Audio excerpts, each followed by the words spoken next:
الحمد لله وكفى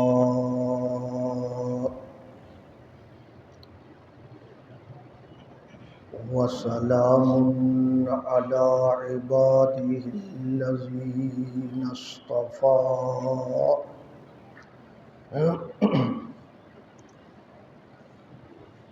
الحمد لله نحمده ونستعينه ونستغفره ونؤمن به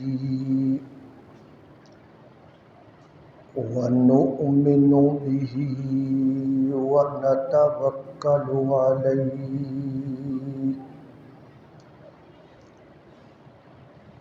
ونعوذ بالله من شرور أنفسنا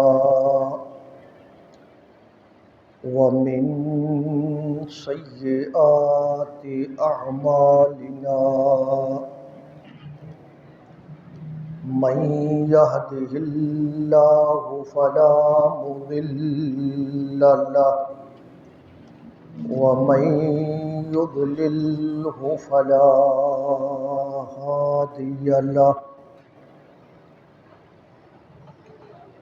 ونشهد أن لا إله إلا الله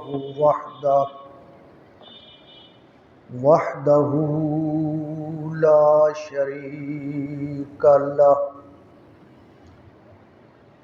ونشهد أن سيدنا ومولانا محمدًا عبده ورسوله صلى الله تعالى عليه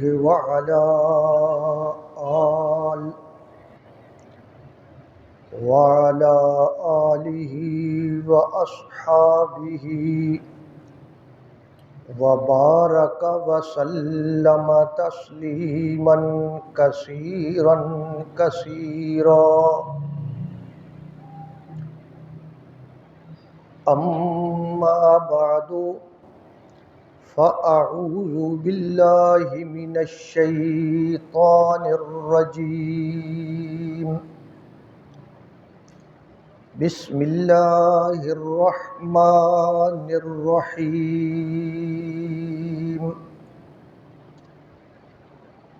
والعصر إن الإنسان لفي خسر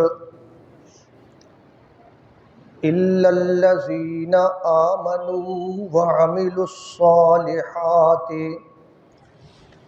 وتواصوا بالحق وتواصوا بالصبر. صدق اللہ العظیم. درود پاک پڑھ لیں.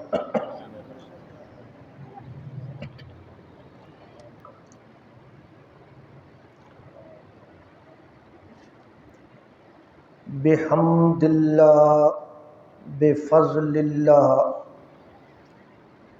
آپ حضرات کی خدمت عالیہ میں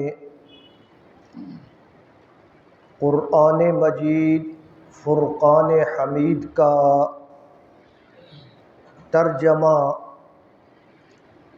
ایک تسلسل کے ساتھ پیش کیا جا رہا ہے. بحمد اللہ ہمارا سبق آخری پارہ میں جا رہا ہے. پچھلے بیان میں آپ نے قرآن مجید فرقان حمید کی دو صورتوں کا ترجمہ سماعت فرمایا. سورت القارعہ اور سورت التکاثر کا. میں نے عرض کیا تھا کہ ان دونوں صورتوں کے اندر اللہ تبارک و تعالی نے بنیادی طور پر قیامت کا تذکرہ فرمایا ہے، اور پھر اس تذکرہ کے ضمن میں جو چیز ہمیں قیامت والے دن سے غافل کرتی ہے اس کا بھی تذکرہ فرمایا ہے، اور قیامت کے دن سے غافل کرنے والی یہ دنیا ہے، اور دنیا کے اندر تکاثر کی بیماری ہے۔ تکاثر کی بیماری کا مطلب یہ ہے کہ انسان دنیا کے مال و متاع، دنیا کے عہدے اور مناصب، دنیا کے مرتبے اور جاہ، اور دنیا کی شہوات اور لذات کے اندر اس طرح گرفتار ہو جائے کہ اس سے آخرت کی طرف توجہ ہی نہ رہے، تو یہ صورتحال انسان کے لیے بہت بڑی نقصان دہ چیز ہے۔ اللہ تبارک و تعالی نے ذرا سخت لہجے میں فرمایا کہ اگر تم اسی ڈگر پہ چلتے رہے، اسی دنیا کی محبت کی روش پہ چلتے رہے، لَتَرَوُنَّ الْجَحِيمَ، عن قریب جہنم کی آگ کو تمہیں دیکھنا نصیب ہوگا۔ اور پھر اس دن اللہ تبارک و تعالی اپنی نعمتوں کے متعلق باز پرس فرمائیں گے کہ میری نعمتوں کو تو نے استعمال کیا، اس کا جواب دے اور حساب دے۔ آج کی جو سورت تلاوت کی گئی ہے یہ قرآن مجید کی انتہائی مختصر سورت ہے۔ یہ میرے سامنے جو قرآن مجید پڑھا ہے اس کے اندر یہ سورت جو ہے 2 لائنوں پر، 2 سطروں پر مشتمل ہے، اور اس کی صرف 3 آیتیں ہیں، اور یہ سورت آپ جانتے ہیں مکی سورت ہے۔ مکہ مکرمہ کے دور میں آپ صلی اللہ علیہ وسلم پر نازل ہوئی۔ اللہ تبارک و تعالی نے سورت تکاثر میں حب مال اور حب جاہ اس کی ہمیں ڈرایا تھا اس سے، اور اس صورت میں فرمایا کہ حب مال اور حب جاہ کا نتیجہ اگر دیکھنا ہے تو وہ سورۃ العصر میں دیکھ لو۔ والعصر ان الانسان لفی خسر، مجھے زمانے کی قسم ہے کہ انسان سراسر گھاٹے میں جا رہا ہے، نقصان میں جا رہا ہے۔ تو اللہ تبارک و تعالی نے یہ مختصر سی صورت نازل فرمائی اس ضمن میں۔ صورت اپنے حجم کے اعتبار سے انتہائی مختصر ہے، الفاظ انتہائی مختصر ہیں، لیکن اس صورت کے معانی کے اوپر اگر غور کیا جائے، اگر اس کو کھولا جائے، اگر اس کی تشریح کی جائے تو یہ صورت انتہائی جامع صورت ہے۔ جامع کا مطلب ہے کہ اس کے اندر بہت ساری چیزیں جمع ہیں، اور اتنی چیزیں جمع ہیں گویا کہ اس ایک صورت کے اندر اللہ تبارک و تعالی نے پورا دین جو ہے وہ جمع کر دیا ہے۔ اب پورا دین کتنی جناب والا وسعت ہے اس لفظ میں، پورا دین۔ لیکن اگر غور کیا جائے تو اللہ تبارک و تعالی نے پورے کا پورا دین اس صورت کے اندر اللہ نے مختصر انداز میں رکھ دیا ہے۔ اس کو کہتے ہیں قرآن مجید کا اعجاز۔ قرآن مجید اس لحاظ سے بھی معجزہ ہے کہ اس کے اندر جامعیت پائی جاتی ہے۔ بھائی آپ حضرات قریب قریب آ جائیں، یہ بچوں کو تھوڑا بہت سنبھالے رکھیں، کوشش فرمائیں کہنا نہ پڑے۔ جو قریب آئے گا اس کا مطلب ہے وہ طلب رکھتا ہے، جو دور بیٹھے گا کوئی مجبوری نہ ہو تو پھر وہ اچھی بات نہیں ہوتی۔ یہ قرآن مجید کے درس کے آداب میں سے ایک ادب ہے۔ اللہ ہم سب کو توفیق عطا فرمائے۔ تو اللہ تبارک و تعالی نے ایسی جامع صورت نازل فرمائی کہ حتیٰ کہ فقہ کے ایک بہت بڑے امام ہیں حضرت امام شافعی رحمہ اللہ تعالی، انہوں نے جب اس صورت کو پڑھا نا اور اس کی گہرائی میں گئے تو وہ حیران ہو گئے، اور انہوں نے جب اس کے معانی پہ غور کیا، وہ جناب معانی کا ایک سمندر ہے جو کھل رہا ہے۔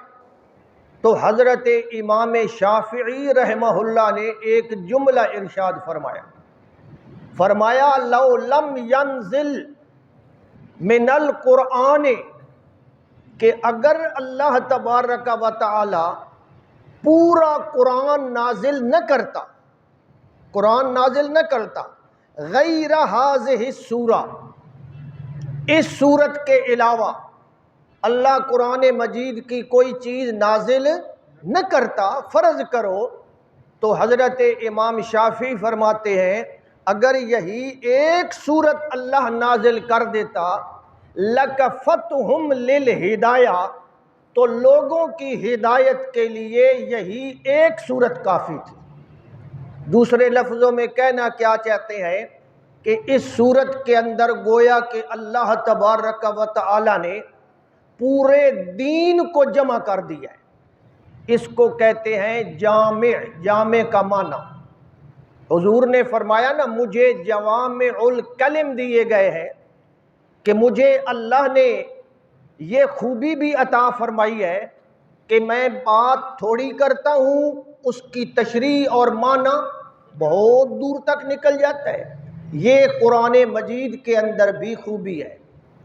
اور پھر تعبیر کا انداز، جو اللہ نے بات کرنے کا انداز اپنایا ہے، وہ اس سے بھی بڑی خوبی ہے۔ تو والعصر، اس کے اندر اللہ تبارک و تعالی نے ایک قسم اٹھائی ہے، اور یہ بات آپ جانتے ہیں کہ عموماً ان آخری صورتوں میں اللہ تبارک و تعالی قسم بیان کر کے آگے مسئلہ سمجھاتے ہیں۔ اور میں نے عرض کیا تھا کہ جب اللہ تبارک و تعالی کسی چیز کی قسم اٹھاتا ہے تو اس کا مطلب یہ ہوتا ہے کہ اللہ اس چیز کو گواہ بنا رہا ہے، کہ وہ گواہ ہے، وہ پروف ہے، وہ ثبوت ہے۔ جیسے پچھلی صورتوں میں اللہ نے فرمایا نا والعادیات ضبحا، مجھے دوڑنے والے گھوڑوں کی قسم ہے۔ کیا مطلب؟ دوڑنے والے گھوڑے اس بات پہ گواہ ہیں اور وہ آگے کون سی بات آ رہی ہے؟ ان الانسان لربہ لکنود، کہ انسان اپنے رب کی ناشکری کر رہا ہے۔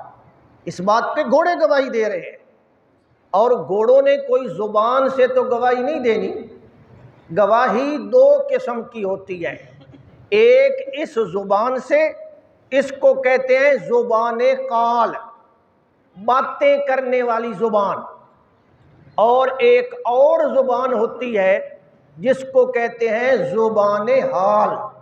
سنا ہوگا آپ نے، بزبان حال، یعنی اس کی حالت یہ گواہی دے رہی ہے، اس کی پوزیشن گواہی دے رہی ہے کہ یہ مسئلہ اس طرح ہے جناب والا۔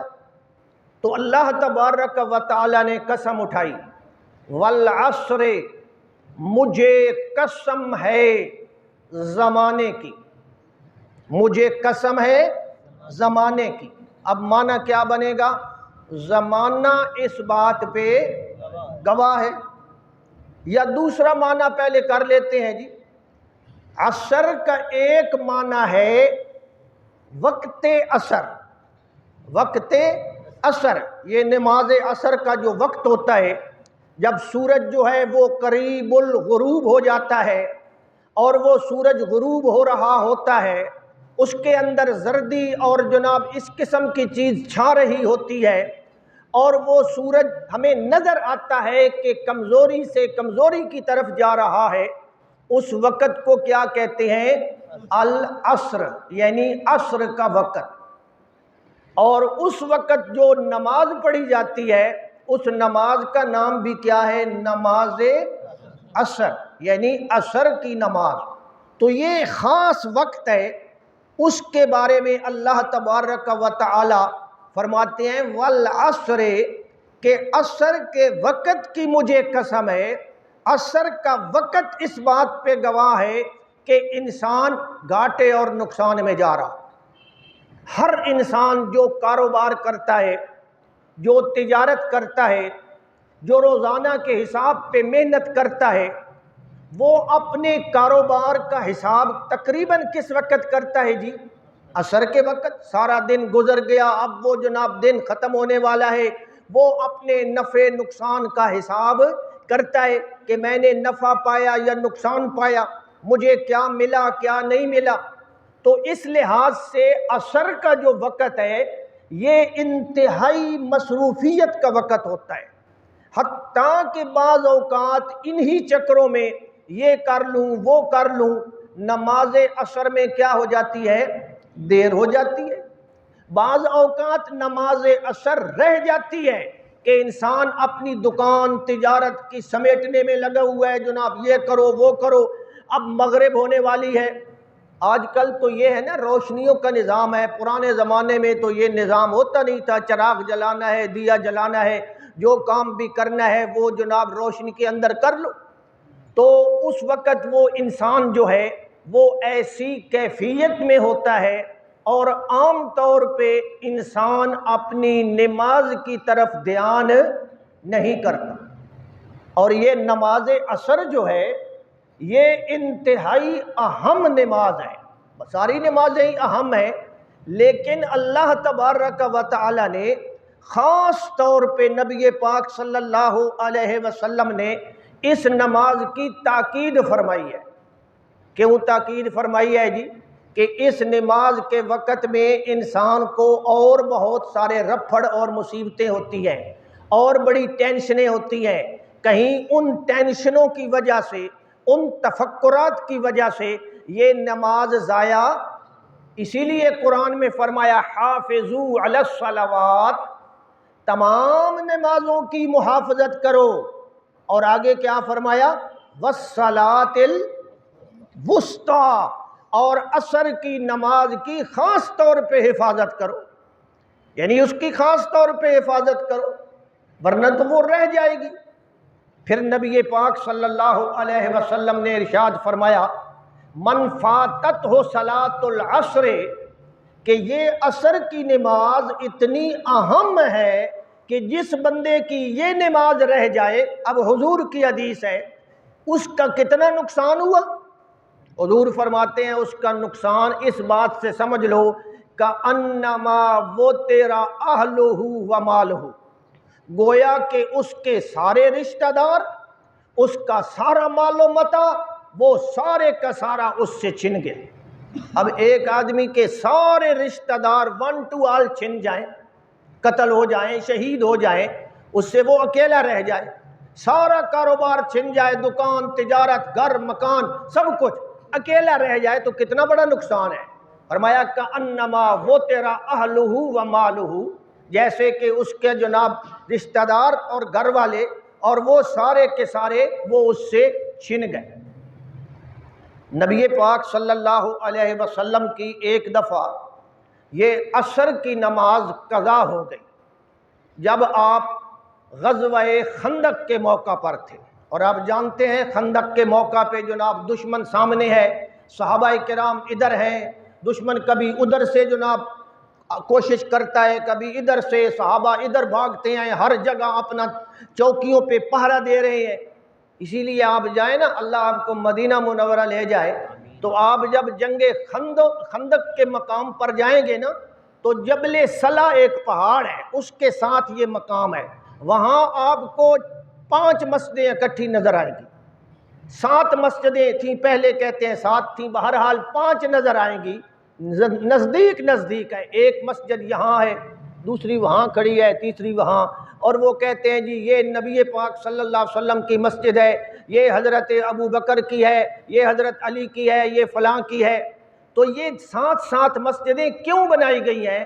اس لیے کہ انہوں نے جماعت، اتنا مشکل وقت تھا کہ سارے موجود ہوتے ہوئے الگ الگ انہوں نے اپنی جگہ پہ نمازیں پڑھی تھی، اور حضور علیہ السلام کا ایک ٹائم ایسا آیا کہ حضور کی نماز عصر رہ گئی، نماز عصر رہ گئی، اور نبی پاک صلی اللہ علیہ وسلم کو اس بات کا بڑا دکھ ہوا، بڑا غم ہوا کہ حتیٰ کہ آپ نے بد دعا فرمائی۔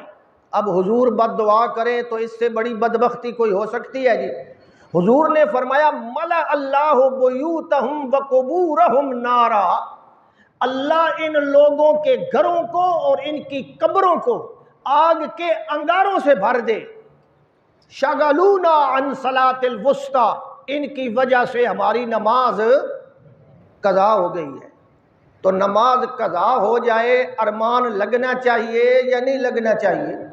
اگر ہمیں ارمان لگتا ہے تو میرے بھائی سمجھ لیں ہمارے اندر ایمان کی رتی موجود ہے، اور اگر ہم خوش ہوتے ہیں اچھا ہے، ہو گئی ہے، بس ٹھیک ہے، اب جلدی جلدی پڑھیں گے، خیر ہے جناب، تو اس کا مطلب ہے پھر ایمان موجود نہیں ہے۔ اور جن دوستوں کے اندر، جس مجمع کے اندر، جس پارٹی کے اندر، جس محفل کے اندر ہماری نماز ضائع ہو جائے، وہ محفل اور وہ ساتھی اور وہ دوست دعا کے قابل ہیں یا بد دعا کے قابل ہیں؟ وہ تو بد دعا کے قابل ہے، ان کی وجہ سے میری نماز رہ گئی۔ نبی پاک صلی اللہ علیہ وسلم نے اسی لیے بد دعا ارشاد فرمائی۔ تو فرمایا یہ عصر کا جو وقت ہے یہ اس بات پہ گواہی دے رہا ہے کہ انسان کیا ہے جی؟ نقصان میں جا رہا ہے۔ سورج کو دیکھو، کتنی بڑی بلا ہے یہ سورج، اور یہ اس وقت کیا ہے جی؟ نقصان میں جا رہا ہے، نقصان میں جا رہا ہے، نقصان میں جا رہا ہے۔ روشنی اس کی کیا ہو رہی ہے؟ سورج کی روشنی کم ہوتی ہوئی نظر آتی ہے، ویسے سورج کے اندر کمزوری نہیں آتی، یہ حالات ایسے ہوتے ہیں ہمارے سامنے، ان کی وجہ سے وہ کمزوری اس کی ظاہر ہوتی ہے۔ تو اس لیے فرمایا کہ یہ عصر کا جو وقت ہے یہ بھی اس بات پہ گواہ ہے۔ ایک اور معنی بعض علماء نے، بلکہ بعض صحابہ نے اس کا معنی کیا ہے کہ دہر یعنی زمانہ۔ عصر کا معنی کیا ہوتا ہے جی؟ زمانہ۔ آپ بھی یہ لفظ بولتے ہیں نا، عصر حاضر میں یہ کام ہو رہا ہے، عصر حاضر یعنی موجودہ زمانہ۔ وہ فلانا جی میرا ہم عصر ہے، کیا مطلب ہے جی؟ ہم زمانہ ہے۔ تو عصر کا مطلب زمانہ، ٹائم اور وقت، اور یہ جو گزرنے والا وقت ہے یہ بھی اس سے مراد ہے۔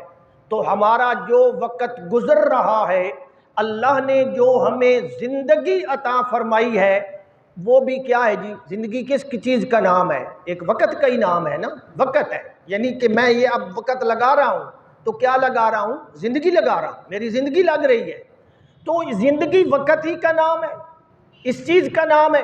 تو اللہ تبارک و تعالی گویا کہ فرماتے ہیں کہ اے انسان، یہ زمانہ اس بات پہ گواہ ہے، یہ وقت جو تجھے زندگی دی گئی ہے، یہ تیری زندگی گزارنا اس بات کے گواہ ہے کہ تو نقصان میں جا رہا ہے، کہ ہر انسان کس میں جا رہا ہے جی؟ نقصان میں۔ کیا مطلب ہے جناب؟ مطلب آپ ایسے سمجھیں جیسے ایک طالب علم ہو، اس طالب علم کو آپ کمرہ امتحان میں بٹھا دیں، اب اس کے لیے کتنا وقت ہے جی امتحانی پرچہ حل کرنے کے لیے؟ 3 گھنٹے۔ اب اس کے سامنے سوالات آ گئے، اگر وہ طالب علم وہاں لکھتا رہے، کام کرتا رہے، 3 گھنٹے کو استعمال کر لے تو پھر کیا ہے جی؟ ٹھیک ہے، پھر تو اچھی بات ہے، اپنے ٹائم کو استعمال کرے۔ اور اگر وہ وہاں جناب کھیلتا رہے اور وہ اپنا پرچہ حل نہ کرے تو اس نے کیا کر دیا جناب؟ اپنے وقت کو ضائع کر دیا۔ اللہ نے ہمیں بھی ایک وقت دیا ہے کہ اس وقت کے اندر تم نے یہ کام کرنے ہیں، اگر ہم وہ کام کر رہے ہیں تو پھر تو ہم نے اپنے وقت کا صحیح استعمال کر لیا، اور اگر نہیں کر رہے تو پھر کیا ہے جی؟ ہم، کیونکہ طالب علم کے جب 3 گھنٹے گزر جائیں گے اس کے بعد کیا ہوتا ہے جی؟ وہ ممتحن آتا ہے، وہ اس سے آ کر پرچہ چھین لیتا ہے۔ اب لکھنے کا جناب وقت گزر چکا ہے، پہلے وہ کھیڈدا رہے تے جناب والا بیٹھا رہے تے جلے ٹائم آوے پرچہ ختم ہون دا اس وقت وہ آکھے جی میں لکھنا ہے، میری تے گل راندی ہے، میرا سوال راندہ ہے، تو کیا خیال ہے اجازت دے گا؟ پھر وہ پرچہ چھیننے والے پرچہ چھین لیتے ہیں۔ اسی طرح انسان کو اللہ نے ایک زندگی دی ہے کہ اس زندگی کے اندر تو یہ کام کر لے، اگر کر لے تو ٹھیک ہے، ورنہ زندگی کے اختتام پہ تجھ سے پرچہ اعمال کا چھین لیا جائے گا۔ وَلَن يُؤَخِّرَ اللَّهُ نَفْسًا إِذَا جَاءَ أَجَلُهَا، جب وقت آ جائے گا پھر کسی کو 1 سیکنڈ کی مہلت بھی نہیں دی جائے گی۔ تو آدمی اپنی زندگی کو دیکھے۔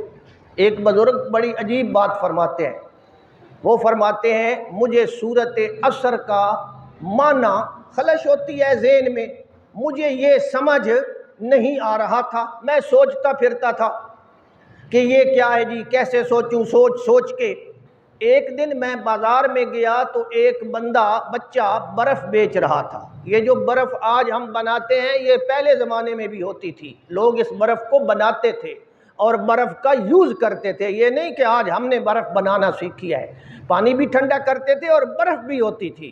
اور جناب والا وہ برف جو ہے وہ بچہ بیچ رہا ہے اور ساتھ ساتھ رو بھی رہا ہے، ساتھ رو بھی رہا ہے اور کہہ رہا ہے برف لے لو، برف لے لو، میری برف پگھل رہی ہے، کم ہو رہی ہے، میری ماں مجھے مارے گی، اتنی کلو برف تھی اور اتنی تھوڑی سی رہ گئی ہے، برف لے لو۔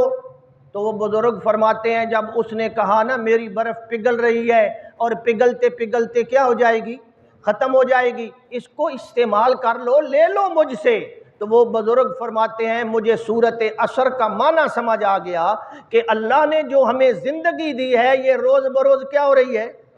کم ہو رہی ہے، پگھل رہی ہے، یذوب کما یذاب الملح، یہ نمک کی طرح پگھل رہی ہے، اور پگھلتے پگھلتے پگھلتے ایک دن اس کا اینڈ ہو جائے گا، اور جس نے اس سے فائدہ نہیں اٹھایا وہ کیا ہے جی؟ نقصان میں، اور جس نے فائدہ اٹھا لیا وہ فائدے میں۔ تو والعصر کا مطلب ہے کہ یہ وقت جو تمہیں دیا گیا ہے یہ اس بات پہ گواہ ہے، زمانہ اس بات پہ گواہ ہے، تاریخ عالم اس بات پہ گواہ ہے، تیری زندگی اس بات پہ گواہ ہے۔ کس بات پہ گواہ ہے؟ ان الانسان لفی خسر، کہ انسان نقصان میں ہے، یہ تعبیر کا انداز ہے۔ حالانکہ سارے انسان نقصان میں نہیں ہے، اور اللہ بھی یہی کہنا چاہتا ہے، لیکن بات کرنے کا انداز ہے کہ بات ایسے انداز میں کی جائے کہ اگلا ایک دفعہ الرٹ ہو جائے، اس کی توجہ ہو جائے۔ اللہ اگر یہ کہتا کہ جن کے اندر 4 صفتیں ہوں گی وہ کامیاب ہیں، تو اتنی مزیدار بات نہیں بننی تھی کہ اللہ اس طرح کہہ دیتا کہ 4 صفتوں والے کامیاب ہیں۔ نہیں، انداز یہ ہے، ان الانسان لفی خسر، انسان گھاٹے میں ہے، نقصان میں ہے۔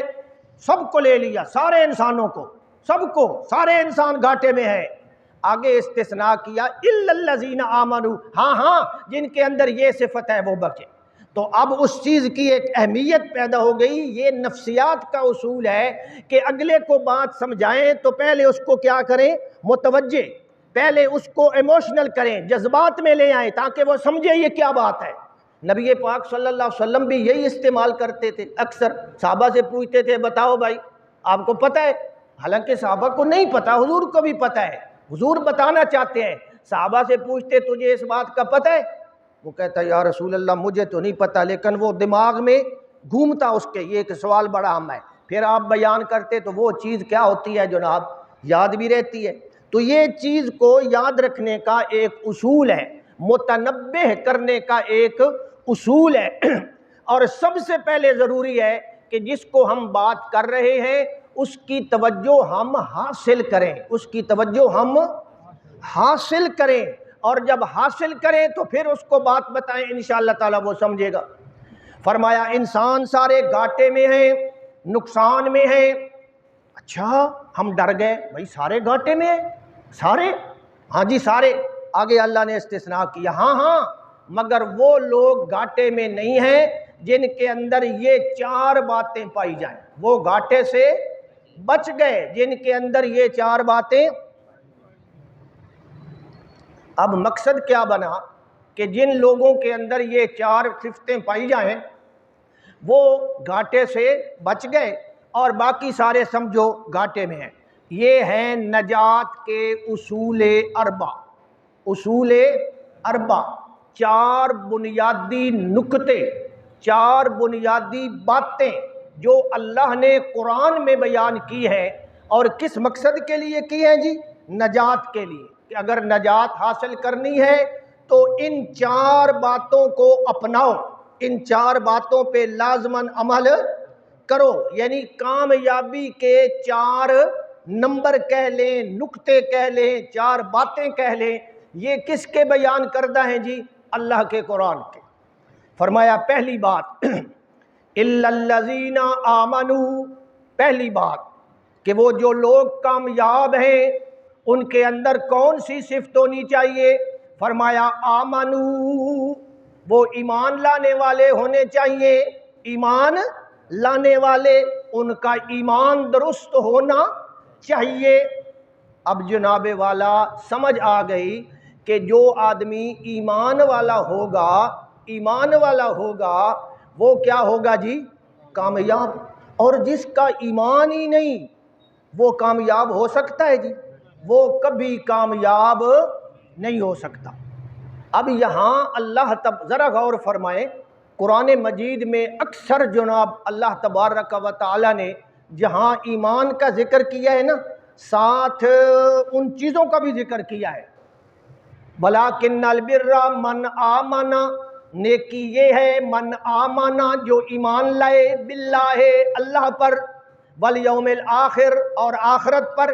ساتھ بیان کی ہے نا چیزیں کہ ان پر ایمان لانا ہے، لیکن یہاں اللہ نے کوئی چیز بیان نہیں کی، مطلق کہا ہے الا الذین آمنوا، یعنی مختصر کر دیا ہے آمنوا، مگر جو لوگ ایمان لائے۔ اب ایمان کس کو کہتے ہیں جی؟ ایمان کا ویسے تو معنی ہوتا ہے یقین کرنا، یہ تو جناب تمام مذہبوں میں یہ لفظ پایا جاتا ہے۔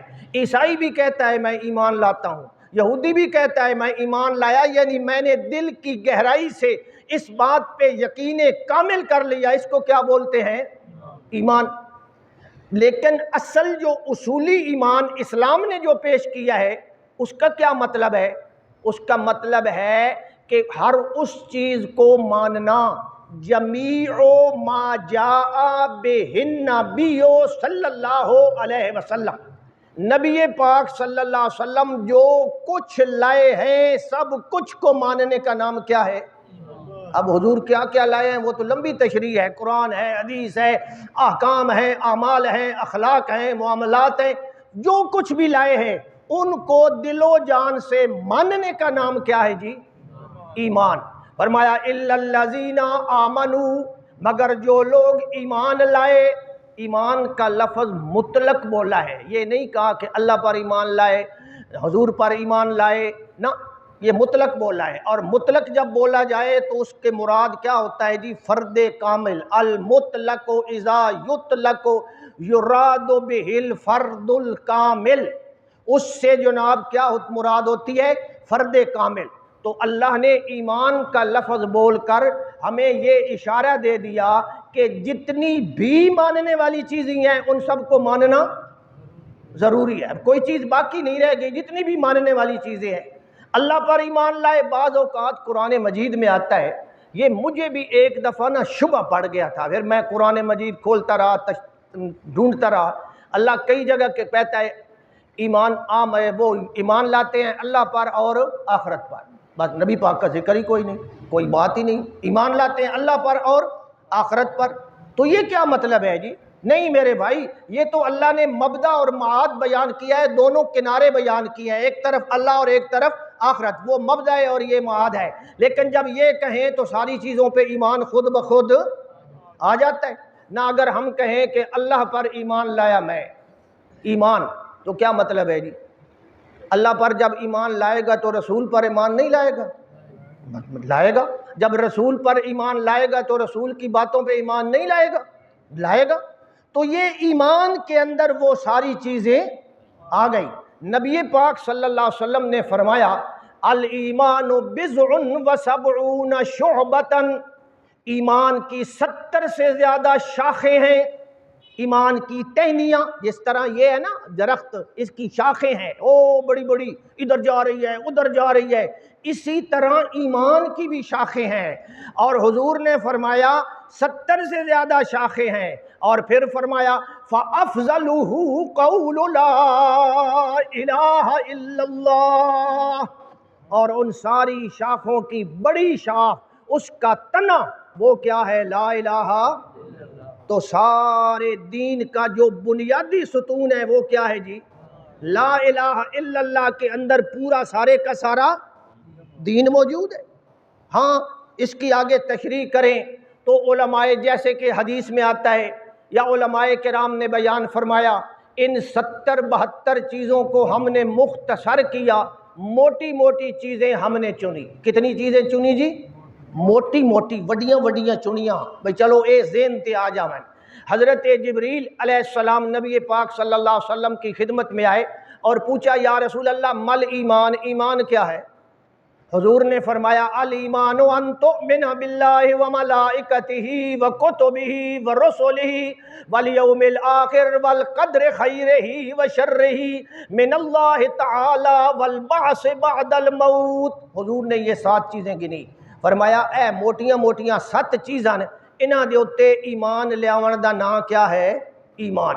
ہاں جی، ان تؤمن باللہ، تو اللہ پر ایمان لائے، وملائکتہ، فرشتوں پر ایمان لائے، وکتبہ، کتابوں پر ایمان لائے، ورسلہ، رسالت پر ایمان لائے، والیوم الآخر، قیامت پر ایمان لائے، والقدر خیرہ وشرہ، تقدیر پر ایمان لائے، اور والبعث بعد الموت، مرنے کے بعد دوبارہ اٹھنے پہ ایمان لائے۔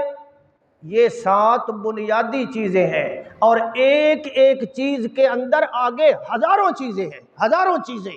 یہ 7 ہمیں اس لیے یاد کروائی جاتی ہیں کہ ہمارے ذہن پر یہ چیزیں مستحضر رہیں، بھول نہ جائیں۔ بڑی بڑی چیزیں یہ ہیں، اور اگر ان کو مختصر کریں، مثال کے طور پہ اتنی بڑی ہم نہیں یاد کرتے، مختصر کرتے ہیں، تو پھر کون سی چیزیں ہیں جی؟ پھر 2 چیزیں رہ جاتی ہیں، اشہد ان لا الہ الا اللہ واشہد ان محمدا عبدہ ورسولہ۔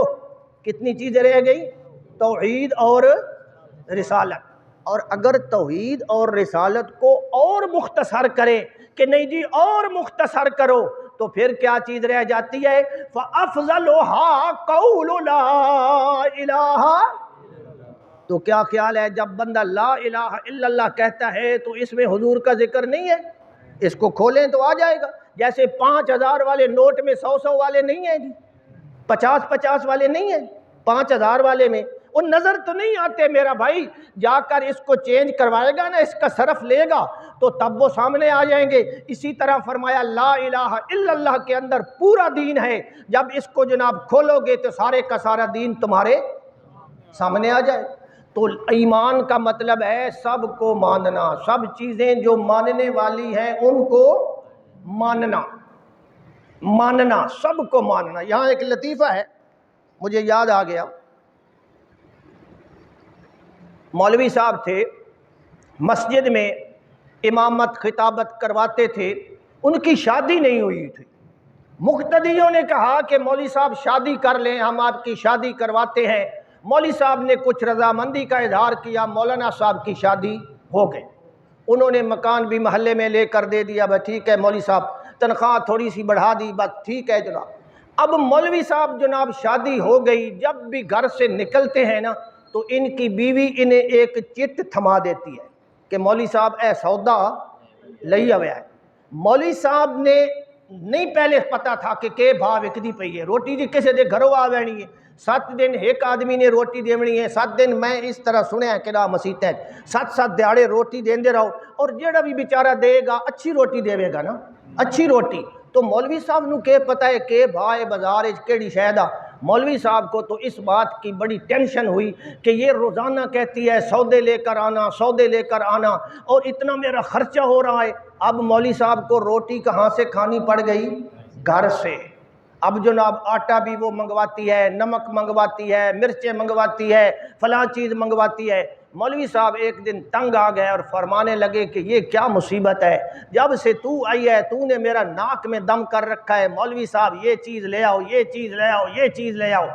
اس زنانی بھی اگو کوئی چنگی آئی، اس آکھیا مولوی صاحب جے ایڈا ہی پیچ ہائی تو آڈا تے جناب تسی شادی نہ کرو آ، بات نہ کرو آ شادی، انجے ہی مسیتے بیٹھے رہو آ۔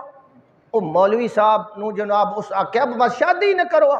مولوی صاحب اس وقت تو میں سن دی پئی آس، اس وقت تو میں نے بھی آواز آئی ہے جدو اس مولوی پوچھا نا نکاح پڑھن والے تے تساں بڑے فر لا کے آکھیا قبل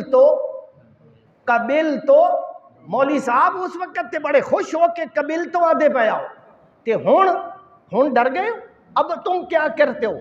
مولوی صاحب بھی سمجھدار آئی، مولوی صاحب آکھیا اللہ دیے بندیے میں قبل تو کیتا ہے، اور قبل تو کر کے میں نے تجھے قبول کیا ہے، میں نے تجھے قبول کیا ہے۔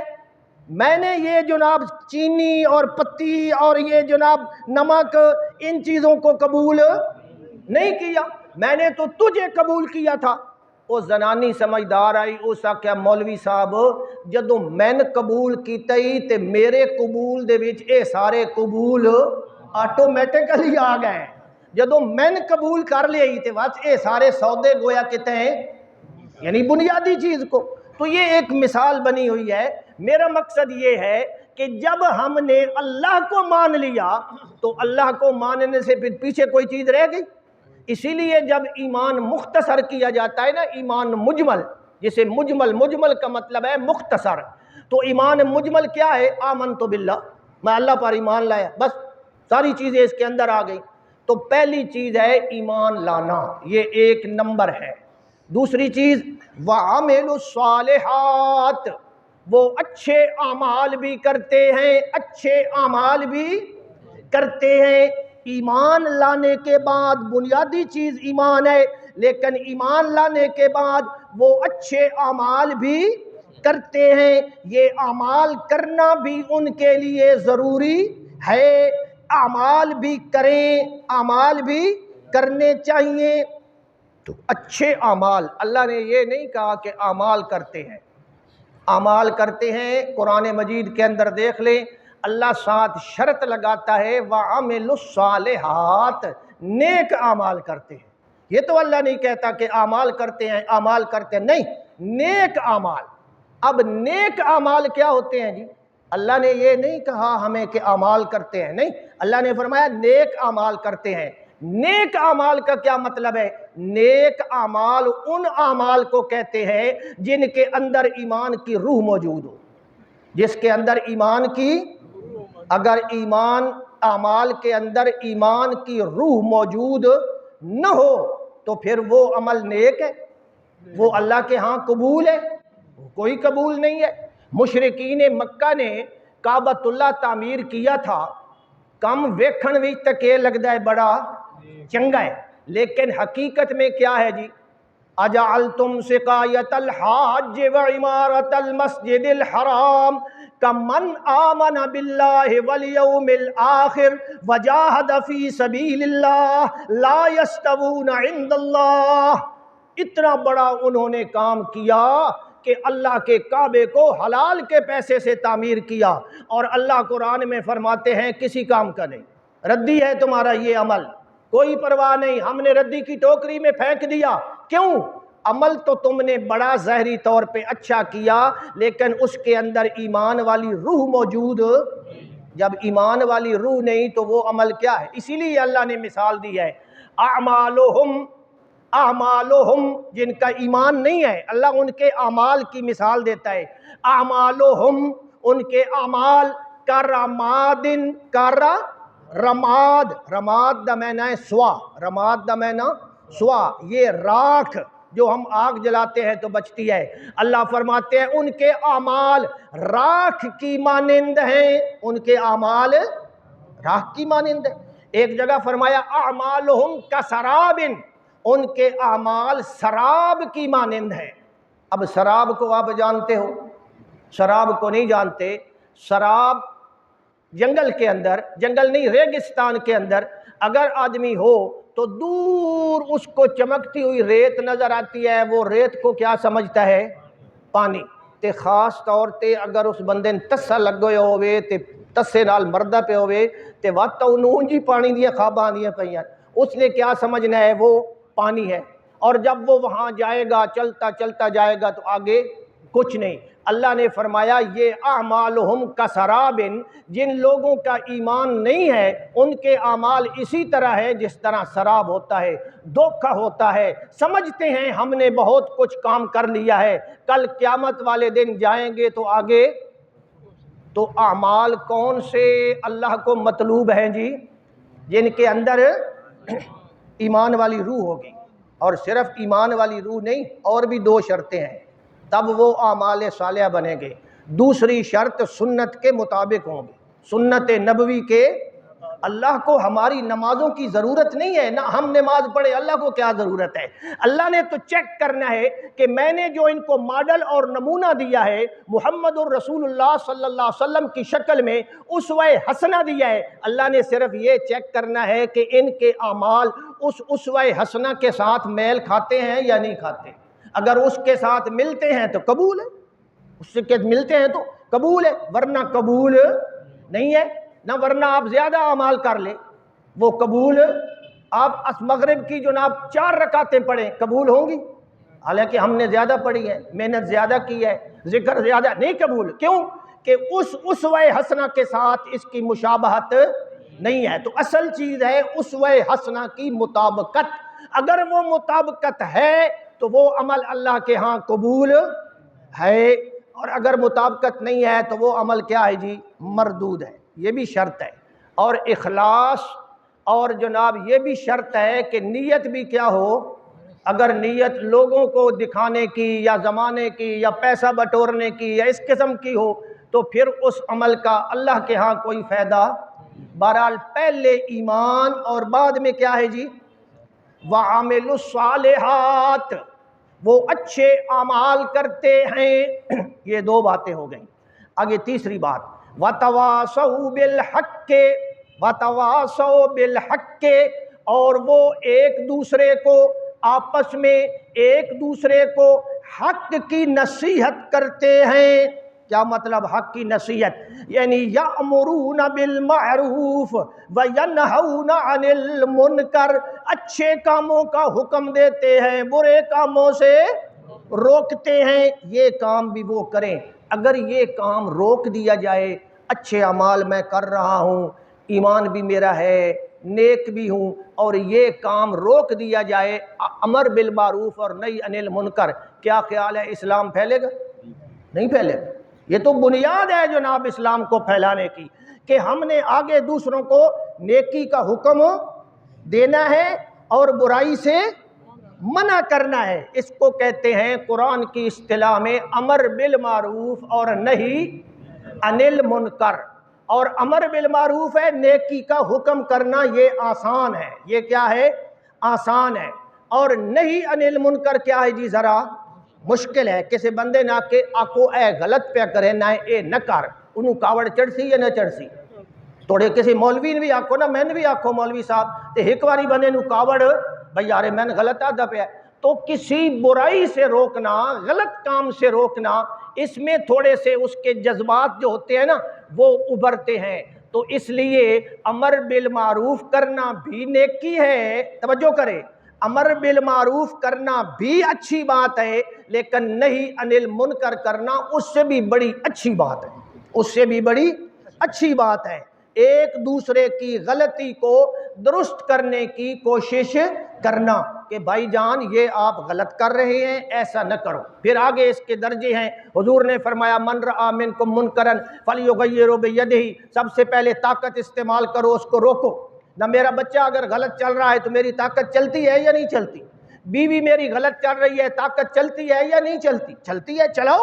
میں حکومت میں ہوں، بڑا آفیسر ہوں، میرے پاس پاور ہے، طاقت چلتی ہے۔ تو سب سے پہلی بات ہے طاقت سے اس برائی کا خاتمہ کرو۔ اگر اس طرح نہیں کر سکتے ہو تو پھر کیا ہے جی؟ بے لسان، پھر اپنی زبان سے اس کو بات سمجھاؤ، زبان سے سمجھاؤ۔ اگر زبان سے بھی سمجھانے سے جناب قاصر ہو تو پھر اپنے دل میں ارادہ کر لو کہ جب مجھے ٹائم ملے گا میں اس برائی کا کلا کما کروں گا۔ اس کو لو پرا روے بے دل دے وچ، مطلب کیا ہے؟ دل سے روکے، دل سے روکے دے، یہ مطلب نہیں وہ وچ ون کے شامل ہو ون آکے جی میں بھی آ گیا نا، اس سے نفرت کرے، اظہار نفرت کرتے ہوئے سائیڈ پہ رہے اور جتنی کوشش کر سکے اس کو مٹانے کی کوشش کرتا رہے۔ تو یہ نہی عن المنکر بھی بہت بڑا ضروری ہے۔ نبی پاک صلی اللہ علیہ وسلم نے فرمایا اگر کسی قوم کے اندر جناب برائیاں پائی جاتی ہیں اور وہ قوم والے لوگ ان کو نہیں روکتے، حدیث ہے، حدیث گپ نہیں ہے، اور وہ قوم والے لوگ ان کو نہیں روکتے تو اللہ کے نبی نے فرمایا جب اللہ کا عذاب آئے گا تو اللہ سب کو پکڑے گا یا صرف ان کو پکڑے گا؟ سب کو پکڑے گا۔ اور اس کی اللہ کے نبی نے مثال دی، جیسے جناب اپنا کچھ بندے جہاز پہ جا رہے ہیں اور جہاز کے کچھ بندے اوپر ہیں کچھ نیچے ہیں، نیچے والوں کو پانی کی ضرورت پڑی، انہوں نے نیچے سے سوراخ کرنا شروع کر دیا۔ اب اوپر والے جناب دیکھ رہے ہیں کہ تھلو والے جڑے بیلی ہیں نا ایک کھپا پہ کریں دیں جہاز نو کشتی نو بھائی پانی اسی ڈائریکٹ حاصل کریے، تو وہ اتنے چپ کر کے بیٹھے رہن بھائی جتھے کوئی لگا ہے لگا رہے سانو کہ تو بھیا اپنا کام کر، تو اپنی گڈی چلا، تو جناب دوجے بندے نو کہ دوجے دی غلطیاں کٹ دیں، تو اپنا سٹیئرنگ سیدھا رکھ، یہ کر وہ کر، ہمیں اپنی فکر ہے، وہ کرتے ہیں تو کرتے رہیں۔ یہ ساری گل حضور نے کیتی ہے، میں نہیں کر رہا۔ حضور نے فرمایا اگر وہ ایک گل سوچن تے انہاں نو او جناب والا سوراخ کرن دیون تے کہ خیال ہلاک میرے تلوے ہوسن یا نال اتلوے بھی ہوسن؟ حضور نے فرمایا وَإِنْ جناب والا ترکو، اگر ان کو چھوڑ دیتے ہیں ہلاکو وہلاکو جمیعا، سارے ڈوبنا ہے۔ پھر حضور نے فرمایا وَإِنْ أَخَذُوا عَلَىٰ أَيْدِيهِمْ، اگر وہ اتو والے جناب تلے آون تے طاقت استعمال کر کے انہاں دے ہاتھ پکڑن تے انہاں آکن نہیں کرنا، نہیں کرن دیونا تے وات او سوراخ تو رک ونجن تے پھر نجو و نجو جمیعا، سب کو نجات ملے۔ تو اس لیے میرے بھائی آج کل بڑی ضرورت ہے ہمارے معاشرے میں کہ غلط کو کیا کہیں؟ غلط کہیں۔ جو غلط کر رہا ہے چاہے ابا ہے، چاہے اماں ہے، چاہے دوست ہے، چاہے ساتھی ہے، چاہے مسجد ہے، چاہے کوئی بھی جگہ ہے، جو آدمی غلط کر رہا ہے اس کو اتنا تو کہہ دینا، چلو طاقت نہیں ہے اتنا تو کہہ دیں بھائی جان یہ کام کیا ہے؟ غلط کر رہے ہیں. کہنا چاہیے یا نہیں کہنا چاہیے؟ کہنا چاہیے. میں جناب طواف کر رہا ہوں، اللہ آپ سب کو لے جائے طواف کی نصیب فرمائے. تو میرے نال ایک بندہ جناب لگویا ہے اور وہ جناب مٹھا بڑے خشوع و خضوع نال وہ آدھا ہے لبیک یا رسول اللہ، لبیک یا رسول اللہ، لبیک یا رسول اللہ. وہ میں نالا لینا کیا اے ویکو سا کہ چھوڑ پر تین کے بھی جی ٹھیک ہے، ہر کسی دا اپنا اپنا مذہب ہے. اتھے میں سوچ آئی اللہ دے نبی نے فرمایا ہے ایک بندہ غلط کام کر رہا ہے تو انہوں روکنا. میں انہوں ناپ کے تے میں انہوں سمجھایا، میں کہا بھائی جی مرضی تیری اپنی ہے، ایک کام تو غلط کر رہے ہیں. یہاں تو نے تو لبیک بھی نہیں پڑھنا، یہاں اور کوئی ذکر کر، یہ تو کیا پڑھ رہا ہے؟ یہاں اس کی اجازت درود پاک پڑھ. میں نے کہا درود پاک پڑھ، کوئی حرج نہیں ہے. یہ جو تو کہہ رہا ہے تو کہنا چاہیے یا نہیں کہنا چاہیے؟ یا کہ بھائی جتھے کوئی لگا ہے یہ جو فلسفہ ہے نا میرے بھائی یہ چھوڑ دے. جہاں ایک ادنا جہا بندہ جا رہا ہے جناب 10 روپے دے آلو لئی ویندا ہے تو وہ ایک آلو دے گیا ہے.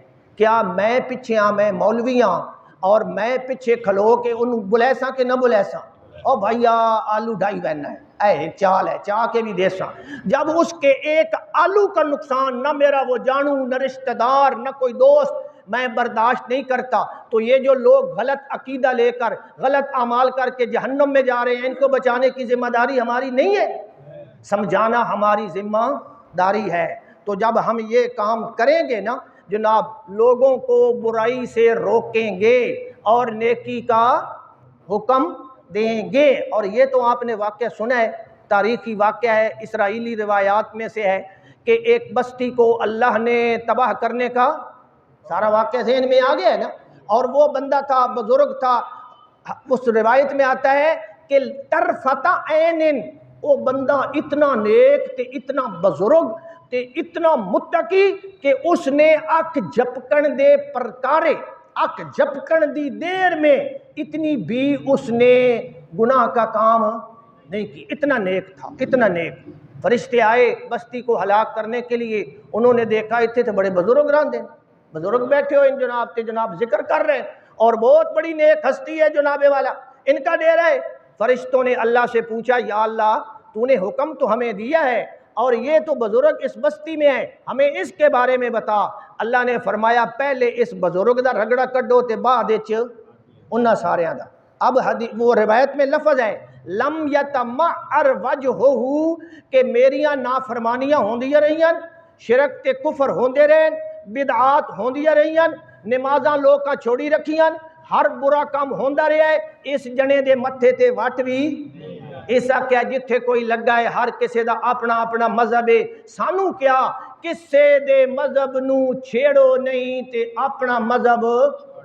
یہ سب سے بڑا دجالی جملہ ہے، دجالی کفریہ جملہ ہے کہ کسے دے اگر یہ گل نو من لویے بھائی اپنا مذہب چھوڑو نہیں تے کسے نو، پھر ساری تبلیغ تے دعوت تے اے مولویت تے اے قرآن دے درس ہر شے کے ہو گئی، پھر ہر شے ختم ہو گئی جناب. یہ تو اسلام کی جڑ کاٹنے والا جملہ ہے اور یہ انہوں نے پکایا ہوا ہے انتظامیہ والوں نے، پولیس والوں نے. جب بھی ہم جاتے ہیں ہمیں کہتے ہیں مولوی صاحب اپنا مذہب چھوڑو نہیں تے دوجے نو چھیڑو نہیں. حالانکہ یہ بات غلط ہے، حالانکہ یہ بات غلط ہے. اللہ ہمیں سمجھ عطا فرمائے. اچھا جی 3 باتیں ہو گئیں. چوتھی بات وَتَوَاصَوْا بِالصَّبْرِ، اور وہ جناب والا ایک دوسرے کو صبر کی تلقین بھی. جب برائی سے روکیں گے، برائی سے روکیں گے تو کیا خیال ہے حالات ٹھیک رہیں گے؟ حالات خراب ہوں گے. اگلا تو انال بڑسی لڑسی اواکسی، وہاں کیا کرنا ہے جی؟ صبر کرنا ہے. صبر کا مطلب کیا ہے؟ صبر کا معنی ہے حق کے اوپر قائم رہنا. حق کے اوپر وہ بھی صبر دا معنی ہے جڑا اساں سنے ہوا ہے نا بھائی جزا فضا نہیں کرنی، رومنا پٹنا نہیں ہے، مر گیا ہے ماتم ہو گیا ہے یہ نہیں کرنا، وہ بھی معنی ہے. لیکن سب سے بنیادی معنی کیا ہے جناب کہ اپنے عقیدے پہ، سچے عقیدے پہ قائم اور مستقل رہتے ہوئے حالات چاہے جیسے بھی ہو جائیں، حالات اچھے ہیں برے ہیں، ماحول اچھا ہے برا ہے، جو کچھ بھی ہے اپنے عقیدے نظریے اور اپنے موقف سے ہٹنا نہیں ہے، جمعہ رانا ہے. ادا نا کیا ہے جی؟ صبر. ادا نا کیا ہے؟ اے اصل صبر ہے کہ اس پر جمع رہنا.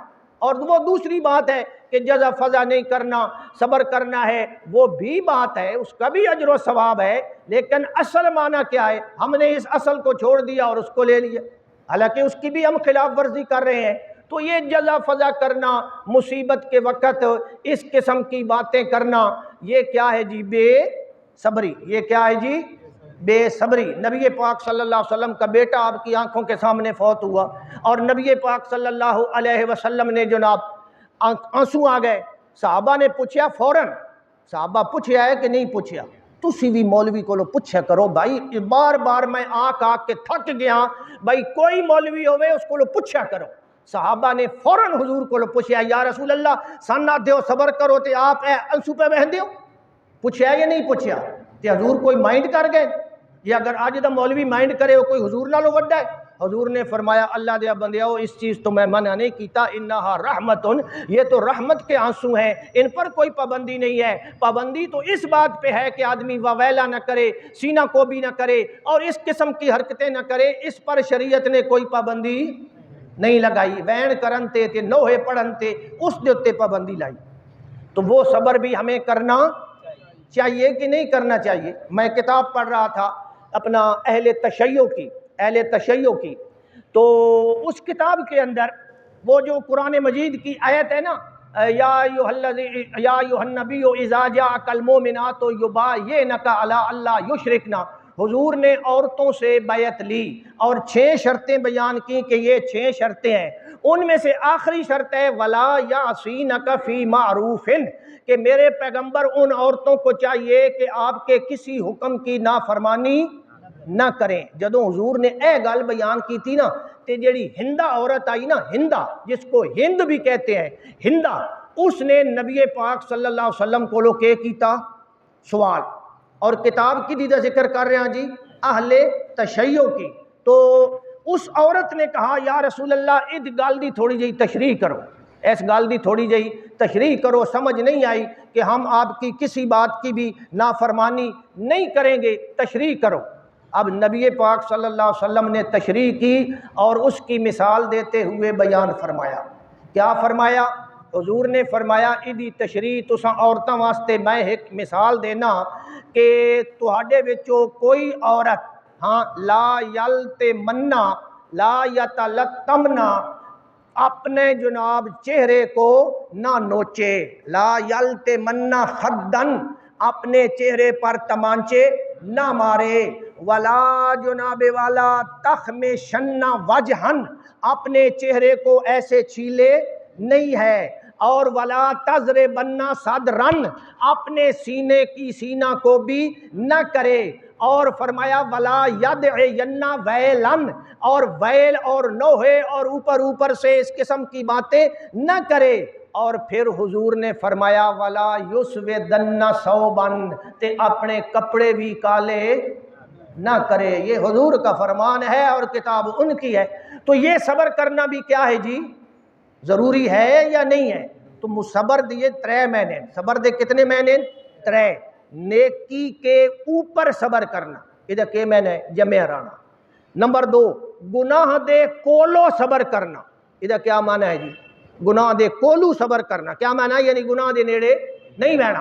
مصیبت دے وچ صبر کرنا، یعنی جزا فضا بھی نہیں کرنا، اور اپنے عقیدے پر قائم رہنا ہے۔ اللہ مجھے آپ کو قائم رہنے کی توفیق عطا فرمائے۔ وآخر دعوانا ان الحمدللہ رب العالمین۔